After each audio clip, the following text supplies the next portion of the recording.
सुबह के 3:40 ऋषियों ने इसे ब्रह्म मुहूर्त कहा है और तांत्रिकों ने इसे सिद्धि काल। और एक बात तय मानी जाती है, जो भी इस समय जागता है वो फिर साधारण इंसान नहीं रह सकता। तो आज हम उन 6 गुप्त शिक्षाओं को समझने की कोशिश करेंगे जो कभी सिर्फ कुछ खास साधकों तक ही सीमित थीं, और जानेंगे कि आखिर इस समय में ऐसी कौन सी शक्ति छुपी है।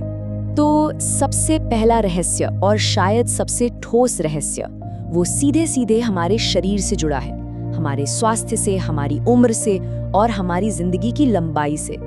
ये बहुत दिलचस्प है। देखिए, एक तरफ है हमारा 5000 साल पुराना अथर्ववेद, जो कहता है कि इस मुहूर्त में जागने वाला 108 साल तक जीता है, और दूसरी तरफ है आज की मॉडर्न साइंस, जो कहती है कि जल्दी उठने वालों की औसत उम्र 7 साल बढ़ जाती है।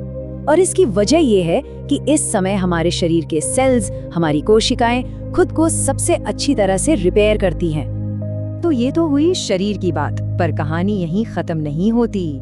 चलिए अब इससे भी गहरे उतरते हैं और मन, चेतना और हमारी जीवन ऊर्जा के रहस्यों को समझते हैं। शिव पुराण के अनुसार ये पूरी कायनात 3 मौलिक ऊर्जाओं या कह लीजिए गुणों से बनी है, सत्व, रजस और तमस। और ये तीनों गुण दिन भर हम पर अपना असर डालते हैं। देखिए, रात के समय हम पर तमस हावी होता है, यानी सुस्ती, आलस। दोपहर में रजस का प्रभाव होता है, यानी गुस्सा, बेचैनी। लेकिन सुबह 3:40 का वक्त एकदम अलग है। उस समय सिर्फ सत्व गुण का राज होता है। ये वो समय है जब मन एकदम साफ, शांत और स्थिर होता है, जैसे कोई बेदाग आईना।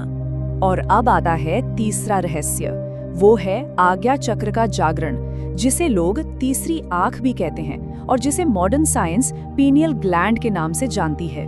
तंत्र शास्त्र ये मानता है कि हमारे माथे के बीच में, इसी आज्ञा चक्र में शिव का वास है, और माना जाता है कि ठीक 3:40 पर जब शरीर में मेलाटोनिन का लेवल सबसे ज्यादा होता है, तब ये आध्यात्मिक केंद्र एक्टिवेट हो जाता है, और इसी से मिलती है दिव्य दृष्टि, यानी वो देख पाने की क्षमता जो आम आंखें नहीं देख सकती।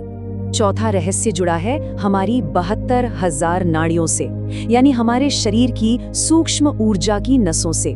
योग शास्त्र कहता है कि जब तक ये नाड़ियां शुद्ध नहीं होती, हमारी असली जीवन शक्ति यानी कुंडलिनी ऊर्जा जागृत नहीं हो सकती। और इन्हें शुद्ध करने का सबसे प्रभावी समय सुबह 3:30-40 का ही है, क्योंकि तब प्राण ऊर्जा सबसे ज्यादा घनी होती है। तो इतने सारे फायदे जानने के बाद अब सबसे बड़ा सवाल ये है कि इस अभ्यास को सही और सुरक्षित तरीके से शुरू कैसे किया जाए। और यहीं पर एक बहुत जरूरी बात आती है। प्राचीन ऋषियों ने एक चेतावनी दी है, क्रमेण। इसका मतलब है धीरे धीरे। इस अभ्यास को कभी भी अचानक शुरू नहीं करना चाहिए। ऐसा करने से शरीर को झटका लग सकता है और मन भी टूट सकता है।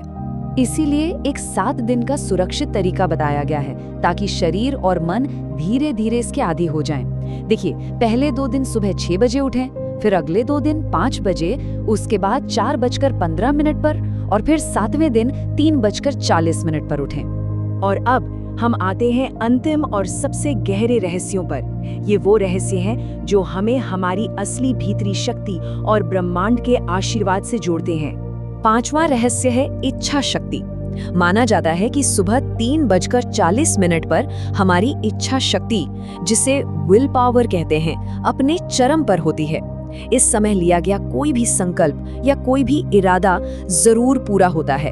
इसीलिए सभी बड़े तपस्वी इसी समय अपनी साधना करते हैं। और अब अंतिम यानी छठा रहस्य।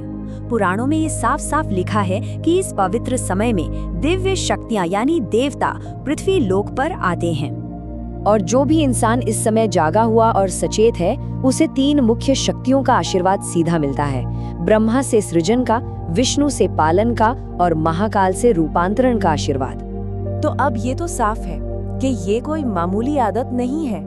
ये एक गहरी आध्यात्मिक चुनौती है, जिसके लिए एक पक्के इरादे की जरूरत है। लेकिन यहाँ एक कड़वा सच भी है, 95% लोग इसमें नाकाम हो जाते हैं। आखिर ऐसा क्यों है? ये रास्ता इतना मुश्किल क्यों है? जवाब बहुत आसान है, लेकिन उतना ही गहरा भी। सबसे बड़ी रुकावट है नींद का मोह। बस यही वो लगाव है जो ज्यादातर लोगों को आगे बढ़ने से रोक देता है। इसीलिए इस सफर को एक एक्सपेरिमेंट की तरह नहीं, बल्कि एक 21 दिन की साधना, एक संकल्प की तरह देखना होगा। इसे पूरे समर्पण के साथ करना होगा।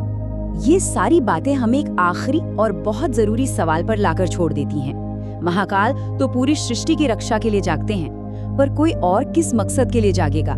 इस पर जरूर सोचिएगा।